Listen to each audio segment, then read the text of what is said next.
ये बात है दूसरे विश्व युद्ध के आखिर की, जब फ्रांस पर नाजियों का कब्जा था। इसी दौरान अमेरिकन सोल्जर्स की एक टोली जंगल में सो रही थी। तभी उनमें से एक फौजी क्रिस को एक भयानक सपना आया और जब वो जागा तो उसने देखा कि कोई तो उनकी तरफ पास वाले पेड़ से झांक रहा है। उस साये ने अपनी नजर क्रिस पर गड़ाए रखी। क्रिस और भी ज्यादा बेचैन हो गया और अपनी पिस्टल निकालने लगा, लेकिन उससे पहले ही सामने खड़े उस इंसान ने अपनी पिस्तौल क्रिस पर तान दी। डरे हुए क्रिस ने उससे पूछा कि तुम क्या चाहते हो। क्रिस को यकीन था कि अब ये मुझे मार देगा, इसीलिए उसने अपनी आंखें बंद कर ली। लेकिन जब उसने दोबारा अपनी आंखें खोली तो वो साया गायब हो चुका था। अगली सुबह क्रिस और उसकी टोली एक बेस तक पहुंचने के लिए तैयारियां करने लगे। टोली का वहां पहुंचना बेहद जरूरी था। कर्क की जराबों की वजह से उसके पैर में बहुत खुजली हो रही थी, इसीलिए उसने बुच्ची से पूछा कि तुम्हारे पास एक्स्ट्रा जराब है क्या भाई। लेकिन इसी बात पर बुच्ची और यूजीन कर्क का मजाक उड़ाने लगे। मजाक में बात थोड़ी ज्यादा बढ़ गई, लेकिन तभी क्रिस ने टोली को आगे बढ़ने का ऑर्डर देकर झगड़ा रोक दिया। बेस की तरफ जाते वक्त सोल्जर्स को एक जीप की आवाज सुनाई दी और सभी अपनी बंदूकें और ग्रेनेड बॉम्ब लेकर तैनात हो गए। फौजियों ने जीप को उड़ा दिया और फिर बचे हुए दुश्मनों को खत्म करने के लिए उनके पास चले गए। टैपर्ट ने एक ऑफिसर से एसएस पैच इनाम के रूप में निकाल लिया और उसके एक सोने के दांत को भी। जब बुची नक्शे और खुफिया मैसेज को ढूंढ रहा था, उसी वक्त कर्क को एक और सैनिक मिल गया जिसकी हालत बाकी लोगों से बेहतर लग रही थी। जब उन्हें पता चला कि वो एक मेजर है तो बुची ने उससे दो हाथ करने का फैसला किया, लेकिन मेजर को इस सब में कोई दिलचस्पी नहीं थी और वो क्रिस के लोगों को अपने लोगों का सामान लूटते देखकर गालियां देने लगा। तभी एक और सैनिक जाग गया और बुची ने उसका सर कुचल दिया। ये देखकर मेजर का भी खून खौल गया। उसने बुची से कहा कि आजा फिर, आजा लड़ते हैं। लड़ाई के दौरान जल्द ही वो नाजी मेजर बुची पर भारी पड़ने लगा। फिर क्रिस ने अपने आदमियों की तरफ मुड़कर उन्हें पीछे हटने का ऑर्डर दिया, क्योंकि उसे समझ आ गया कि उन्होंने रास्ते में गलत मोड़ ले लिया था। जाने से पहले टैपर्ट ने एक नाजी का कोड भी ले लिया। फिर जब वो गांव के इलाके से गुजर रहे थे तो उन्हें आगे जंगल में किसी की आवाज सुनाई दी और सभी रुककर उनका इंतजार करने लगे। तभी रेफ्यूजीज का एक झुंड बाहर आया। टैपर्ट उनकी तरफ भागा जहां एक औरत एक बच्चे के साथ उसका इंतजार कर रही थी। उसने औरत को कोट, सोने के दांत और एसएस पैच दे दिया। इसके बाद फौजी जलते हुए गांव और सुनसान इलाकों के बीच से होते हुए मिलिट्री बेस की तरफ बढ़ते रहे। तब क्रिस ने बताया कि जिस बेस पर हम जा रहे हैं वो असल में एक महल है जिसे सुरक्षित रखना अब हमारी जिम्मेदारी होगी। जब वो लोग महल के बाहर पहुंचे तो उन्होंने जीप में एक गार्ड को सोते हुए देखा। उन्होंने जैसे ही उसे जगाया वो तुरंत अंदर भाग गया। अंदर जाते ही उसने अपने लोगों को बताया कि अब हम आखिरकार यहाँ से जा सकते हैं। सोल्जर्स महल के अंदर गए और देखा कि बाकी लोग जितनी जल्दी हो सके उतनी जल्दी वहाँ से निकल रहे हैं। जाने से पहले बुची ने उनसे कहा कि अपना रेडियो महल में ही छोड़ दो। क्रिस को शक हुआ कि ये सब इतनी जल्दी क्यों कर रहे हैं, ये जगह तो इतनी बढ़िया है। तभी कमांडिंग ऑफिसर ने उसे बताया कि ये लोग छुट्टियां लेना चाहते हैं और ये सुनकर उसने उन्हें जाने दिया। बाद में कुछ लोग किचन में लंच बनाने लग गए और क्रिस ने घर का जायजा लेने का फैसला किया, जो कि यूजीन पहले से कर रहा था। उसे एक पियानो मिला और वो बैठकर उसे बजाने लगा। पियानो की धुन खाली महल में गूंजने लगी। वहीं क्रिस महल में बनी हुई लाइब्रेरी में चला गया और उसने देखा कि जमीन पर एक बड़ा सा जलने का निशान है, जहाँ पहले कभी एक कुर्सी हुआ करती थी। और तभी उसे पास बनी हुई जाली से कुछ अजीब आवाजें सुनाई देने लगी, जिन्हें वो समझ नहीं पा रहा था। वहीं बुची को भी बाथरूम में किसी की आवाज सुनाई दी। वो चेक करने गया तो दरवाजा बंद था, पर जैसे ही वापस मुड़ा दरवाजा अपने आप खुल गया। बाद में सब लोग एक साथ खा पी कर आराम करने लगे, लेकिन तभी उन्हें अजीब आवाजें सुनाई देने लगी और वो अपने हथियार लेकर देखने चले गए। टैपर्ट और बुची सीढ़ियों से गए और मेन दरवाजा चेक करने लग गए। तभी कर्क और क्रिस ने अपने पास एक आवाज सुनी, लेकिन समझ नहीं पाए कि ये है क्या। इसके बाद वो एक कमरे में गए जहाँ सारी चीजें ढकी हुई थी। वहाँ तो कुछ नहीं मिला। फिर जब वो किचन तक पहुँचे तो समझ आया कि आवाज दूसरे कमरे से आ रही है और जैसे ही उन्होंने अंदर जाने की तैयारी की तो दरवाजा अचानक अपने आप खुल गया। दोनों आदमी कमरे में दाखिल हुए जहाँ उन्होंने एक पर्दा देखा जो अगले कमरे को इससे अलग कर रहा था। फिर जैसे ही उन्होंने पर्दा हटाया तो कर्क और क्रिस ने एक आदमी को खिड़की के सामने लटका हुआ देखा, जो फिर अगले ही पल गायब भी हो गया। खैर कुछ ही घंटों में रात हो गई और सभी फौजी अब आग के सामने बैठकर भूतों की कहानी सुनाने लगे। उसी वक्त टैपर्ट अपनी दूरबीन से खिड़की के बाहर देख रहा था। यूजीन ने उन्हें एक डायरी के बारे में बताया जो उन्हें बेसमेंट में मिली थी, जो कि एक 18 साल के नाजी की थी जिसने घर पर कब्जा किया था। तभी अचानक सब लोगों को आग वाली जगह से खटखटाने की आवाज सुनाई देने लगी और क्रिस कहने लगा कि ये तो कोई कोड लग रहा है। यूजीन उस कोड को समझने की कोशिश करने लगा, जिसका मतलब बना कि मेरे पैर नहीं है। तभी अचानक आवाज बंद हो गई। क्रिस ने अपने आदमियों से कहा कि अभी के लिए आराम करो, लेकिन तब भी एकदम सतर्क रहना। उसने टैपर्ट को छत के नीचे वाले कमरे में जाने को कहा, क्योंकि निगरानी रखने में उसका कोई जवाब नहीं। उधर यूजीन बेसमेंट में एक संदूक खोलने की कोशिश करने लगा, लेकिन जब नहीं खुली तो हार मानकर ऊपर ही बैठ गया। उसने महल में रहने वाले परिवार की फोटो देखी और नाजी सोल्जर्स की डायरी में उनके बारे में पढ़ने लगा। तभी अचानक से उसकी मोमबत्ती बुझ गई। उसने लाइटर जलाने की कोशिश की तो देखा कि पीछे कुछ था, और जब उसने दोबारा मोमबत्ती जलाई तो देखा कि फोटो से परिवार गायब हो गया था। ऊपर छत वाले कमरे में टैपर्ट ने खिड़की पर अपनी राइफल सेट की और स्कोप की मदद से बाहर देखने लगा। तभी कमरे में उसके पीछे कोई दिखाई दिया। जब उसने स्कोप से बाहर की तरफ देखा तो उसे फांसी पर लटका हुआ एक आदमी नजर आया, लेकिन अगले ही पल वो गायब हो गया। टैपर्ट ने नजर बनाए रखी और तभी अचानक एक लड़का भूत की शक्ल में सामने आ गया, जिससे टैपर्ट डर गया। उसी वक्त अलमारी से जोर की आवाज आई। टैपर्ट बाहर गया ये देखने की चल क्या रहा है। तभी उसने देखा कि क्रिस महल के अंदर से उसे देख रहा था।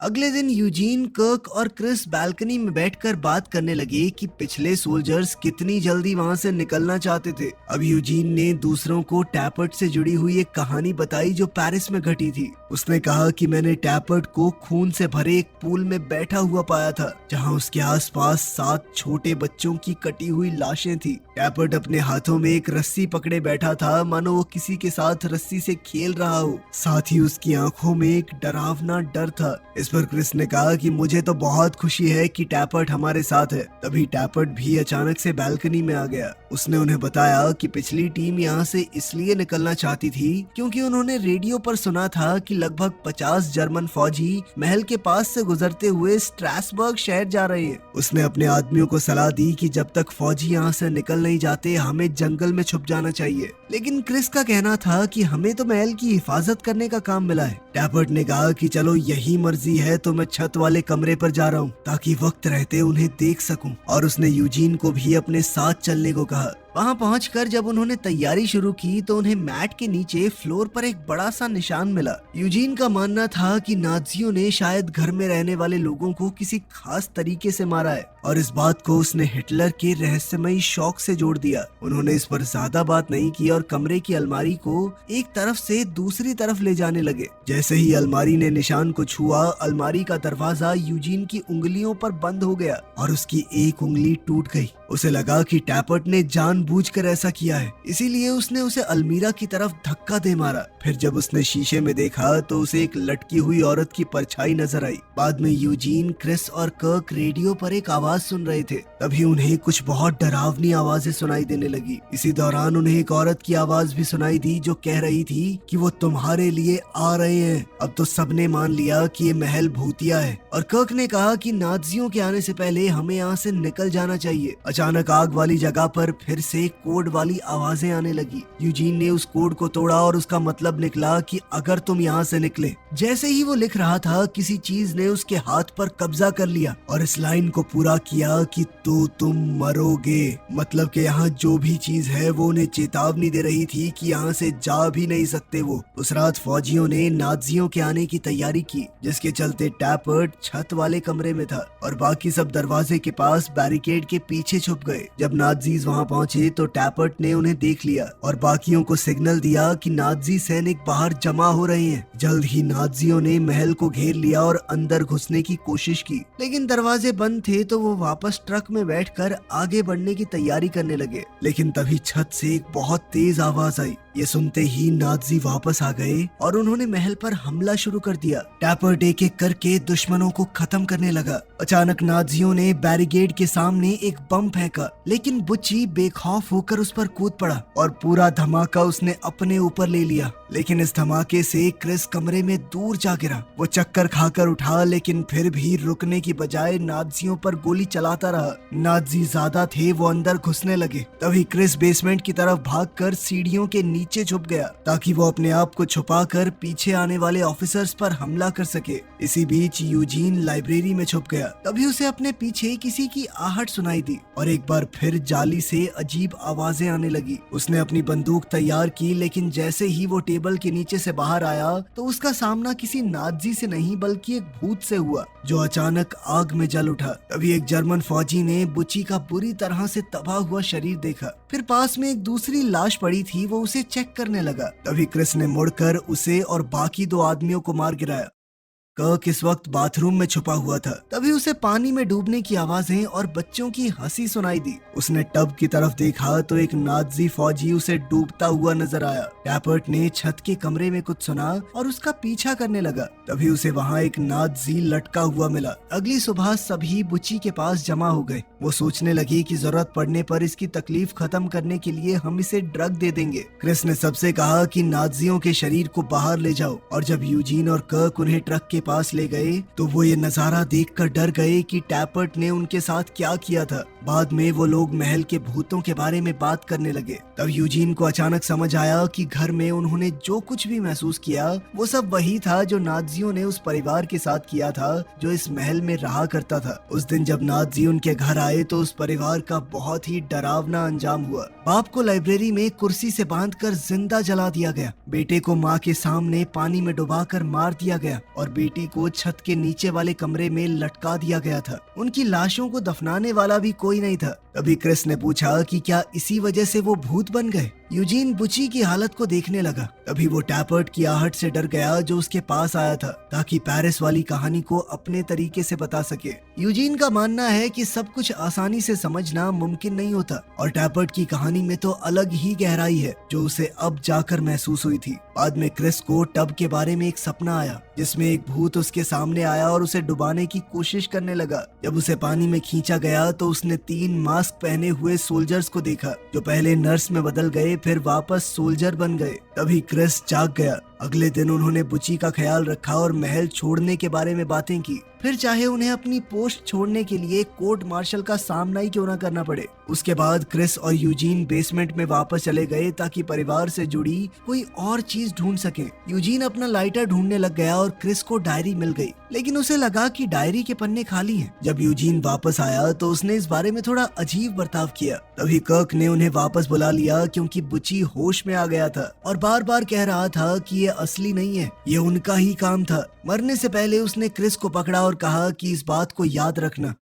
उस रात बाकी बचे हुए फौजी महल छोड़ने की बात करने लगे, लेकिन क्रिस ने कहा कि हमें पहले परिवार की लाशों को दफन करना होगा। वो सबको परिवार के बारे में पता लगाने को कहने लगा। अचानक डायरी के पन्ने फिर से लिखे हुए दिखाई दिए। यूजीन ने कहा कि मैं डायरी के अंदर सबूत ढूंढ कर रहूंगा ताकि परिवार की लाशें हैं कहां पर ये पता चल सके, पर उसका मानना था कि इससे पहले हमें महल छोड़ देना चाहिए। इसके बाद फौजियों ने गार्डन में बुची को दफना दिया और फिर वहां से निकल गए। बेस कैंप की तरफ वापस चलते हुए उन्होंने सड़क पर एक टूटी हुई एम्बुलेंस देखी और उन्हें वही रेफ्यूजीज का झुंड दोबारा नजर आया। वो आगे बढ़ते हुए अभी भी उस परिवार के बारे में बात कर रहे थे। जल्द ही वो लोग एक अजीब सी बिल्डिंग के पास से गुजरे और बाद में वो लोग फिर से उसी एम्बुलेंस तक पहुंच गए। अब उन्होंने वापस मुड़ने का फैसला किया। फौजियों की टोली दोबारा उस बर्बाद शहर से गुजरी जहां से वो पहले गुजरे थे और उस रात वो सब जंगल में ही सो गए। सोते हुए टैपर्ट ने सपना देखा कि उसे फांसी से लटका दिया गया है, लेकिन जब उसकी आंख खुली तो उसने खुद को जंगल में ही पाया। उसके स्लीपिंग बैग के पास कुछ लिखा हुआ था। अगले दिन टोली दोबारा से एम्बुलेंस के पास से गुजरी और जब उन्होंने मुड़कर देखा तो उन्हें उन नाजियों की लाशें नजर आई जिन्हें उन्होंने पहले मारा था। आखिरकार वो वापस महल में पहुंच गए। वो समझ चुके थे कि जब तक इस परिवार की आत्माओं को शांति नहीं मिलती वो महल से दूर जा ही नहीं पाएंगे। उस रात क्रिस ने सोचा कि वो आत्माओं से बात करेगा और पता लगाएगा कि उनकी लाशें कहां पर हैं। तभी टैपर्ट को वो शब्द याद आया जो उसके स्लीपिंग बैग के पास लिखा हुआ था, वेट्रियोलेक। ये सुनकर यूजीन को याद आया कि उसने ऐसा कुछ नाजी न्यूज में सुना था। ये एक ऐसी बद्दुआ थी जो पुराने समय में मुसलमान दिया करते थे, जिसका मतलब था कि अगर तुम बुरा होने देते हो तो बुराई 10 गुना बढ़कर तुम्हारे सामने वापस आएगी। उस रात फौजी भूतों के आने का इंतजार करने लगे और उनसे बात करने की कोशिश की। उन्हें सामने पैरों के निशान नजर आए जो सीधा क्रिस की तरफ बढ़ रहे थे और ठीक उसके सामने आकर रुक गए। तभी उसने एक भूत देखा जिसने उसे पकड़ लिया। वो उसे घसीटते हुए महल के दूसरे हिस्से में ले जाने लगा। क्रिस अपने साथियों से कहने लगा कि गोली मार दो इसे, लेकिन भूत उसके अलावा किसी को नजर नहीं आया। फिर भी टैपर्ट ने उस तरफ गोलियां चला दी। बाकी लोग क्रिस के पीछे घर के दूसरे हिस्से में चले गए और जब वो अंदर गए तो उनके साथ अजीब चीजें होने लगी। उन्हें किसी और ही जगह किसी और ही वक्त की तस्वीरें दिखने लगी। फिर उन्हें क्रिस मिला जो कि परिवार की लाशों के पास पड़ा हुआ था। बाद में फौजियों ने लाशों को दफन कर दिया। तभी डायरी का आखिरी पन्ना बाप की लाश के साथ चिपका हुआ मिला। यूजीन ने डायरी का आखिरी पन्ना पढ़ा जिसमें लिखा हुआ था कि ये परिवार फ्रांस से नहीं है, वो अफगानी थे। उन्होंने अपनी जान जोखिम में डालकर जितने यहूदियों को बचा सकते थे बचाया। बाद में महल के अंदर यूजीन को परिवार की डायरी का एक बार फिर से ख्याल आया और वो उसे दोबारा पढ़ने लगा, मगर अब डायरी में लिखे शब्द बदल चुके थे। इस बार ये लिखा था कि लाशों को दफन करने से भूतों को वापस आने की ताकत मिल चुकी है। तभी अचानक से लाइट चली गई। जब टैपर्ट छत वाले कमरे के बीचों बीच बैठा हुआ था तभी पूरे परिवार के भूत महल में दिखाई देने लगे। भूतों ने फौजियों पर हमला कर दिया और फौजी उनसे लड़ने और उन पर गोली चलाने की कोशिश करते रहे, लेकिन उन पर गोलियों का क्या ही असर होता। अचानक भूतों में हलचल होने लगी और बुची का शरीर एक बार फिर से क्रिस के सामने प्रकट हो गया। वो कहने लगा कि ये सब सच नहीं है। फिर एक भूत उसे आईने के सामने ले गया और कहने लगा कि याद करो। तभी अचानक से क्रिस की आंखें खुली। उसने खुद को नर्सों और डॉक्टर्स के बीच घिरा हुआ पाया। फिर उसने कमरे के आसपास देखा तो उसकी नजर अपने मरे हुए साथियों पर पड़ी। उसने अपनी चादर हटाई और देखा कि उसकी टांगे नहीं है। फिर डॉक्टर ने उसे बताया कि तुम्हारी यादें कुछ देर में वापस आ जाएंगी। अब क्रिस ने याद करना शुरू किया। असल में क्रिस अफगानिस्तान में एक फौजी था और उसकी टोली को एक डॉक्टर को बचाने के ऑर्डर मिले थे जो कि अमेरिकन की मदद कर रहा था। उसका मिशन था उस डॉक्टर को काबुल में एक सुरक्षित घर तक पहुंचाना। जब वो फिर से वर्तमान में आया तो डॉक्टर ने उससे थोड़ी बातचीत की कि कैसा लग रहा है, कैसा महसूस कर रहे हो, वो सब। तभी क्रिस अपनी एक और याद में जाने लगा जहाँ उसने टैपर्ट को 2 लड़कों से बात करते हुए देखा जो कि आपस में खेल रहे थे और टैपर्ट ने उनमें से एक को अपने बेटे का खिलौना दे दिया। इसके बाद टोली घर के अंदर चली गई और उन्होंने डॉक्टर के परिवार को बताया कि उन्हें तुरंत निकलना होगा। लेकिन तभी क्रिस को ऊपर से ऑर्डर्स आए कि तुम लोगों को जल्द से जल्द छुपना होगा क्योंकि दुश्मन घर की तरफ बढ़ रहे हैं। क्रिस ने डॉक्टर से कहा कि मुझे और मेरी टीम को दीवार के अंदर छुपा दो, लेकिन फौजियों की टोली परिवार को भी मरने के लिए छोड़ना नहीं चाहती थी, मगर ऊपर से मिले ऑर्डर्स की वजह से उन्हें मजबूरन ऐसा करना पड़ा। कुछ ही पलों में दुश्मन भी घर में घुस आए। वो डॉक्टर पर अमेरिकन के साथ मिले होने का इल्जाम लगाने लगे। फिर 2 आदमियों ने बच्चों को पकड़ लिया और बेचारी माँ उन्हें छोड़ने की भीख मांगने लगी, लेकिन फिर भी दुश्मनों ने लड़के को पानी में डुबोकर मार डाला और लड़की को फंदे से लटका दिया। फौजी ये तमाशा चुपचाप देखते रहे क्योंकि उन्हें ऊपर से ऑर्डर मिले थे कि एंगेज नहीं करना। आखिर में दुश्मनों ने बाप पर मिट्टी का तेल डालकर उसे जला दिया, जबकि क्रिस और उसके साथी कुछ भी नहीं कर पाए। जब दुश्मन चले गए तो टैपर्ट ने देखा कि बच्चों को भी मार दिया गया था। इसके बाद जैसे ही फौजी घर से बाहर निकले तो माँ चिल्लाते हुए बम के साथ बाहर आई। बुची ने उसे रास्ते में पकड़ लिया लेकिन धमाके को रोक नहीं पाया और सब लोग बम की चपेट में आ गए। जब क्रिस वर्तमान में वापस आया तो डॉक्टर से पूछा कि ये सब क्या चल रहा है। डॉक्टर ने बताया कि हमने एक ऐसा सिमुलेशन बनाया था जिसमें तुम वर्ल्ड वॉर 2 में मौजूद थे। जब अफगानिस्तान में वो बम फटा तो तुम्हारा सिर्फ शरीर घायल नहीं हुआ, उस माँ की तड़प सुनकर तुम्हारे दिल में बहुत ज्यादा गिल्ट आ गई थी, उस परिवार को मरने देने की गिल्ट। ये साफ हो गया था कि ये दर्द तुम में से किसी को भी जीने नहीं देगा, इसीलिए हमने एक मिलती जुलती कहानी तैयार की और तुम्हें उस सिमुलेशन में भेजा ताकि तुम धीरे धीरे इस दर्द को समझकर इससे उभर पाओ। बुची पता नहीं कैसे एक दिन सिमुलेशन से जाग गया। जैसे ही उसने अपने शरीर को देखा तो वो तुरंत मर गया। अब क्रिस सोचने कहने लगा कि महल में उन्होंने जो कुछ भी सुना वो असल में उनके दिमाग के सबकॉन्शियस मैसेजेस होंगे। क्रिस ने डॉक्टर को ये भी बताया कि तुम्हारे सिमुलेशन में कुछ तो गड़बड़ है। ये वेट्रिलेक वर्ड कहाँ से आ रहा था बार बार। फिर नर्स ने बताया कि हर एक फौजी ने किसी न किसी टाइम पे ये वर्ड बोला था। जब फौजियों को धमाके के बाद के पल याद आते जहां माँ ने उन सब को वेट्रिलेक कहा था, तभी अचानक लाइट्स बार बार जलने बुझने लगी और भूत वहां भी आ गए। तब क्रिस कहने लगा कि हमने उन्हें जिंदा कर दिया, उन्हें ताकत दे दी है। तभी साथ में लेटे हुए फौजियों को झटके लगने लगे और क्रिस ने कहा कि मुझे जल्दी से सिमुलेशन में वापस भेजो ताकि मैं अपने साथियों को बचा सकूं। नर्स उसे वापस भेजने के लिए मान गई और साथ ही कहा कि इससे तुम्हारी सारी यादें मिट जाएंगी। इसके बाद क्रिस की आंख सीधा जंगल में खुली जहां उसने अपने सामने एक साए को खड़ा देखा और उससे पूछा कि क्या चाहिए तुम्हें। ये पूरी कहानी एक बार फिर से शुरू हो चुकी थी।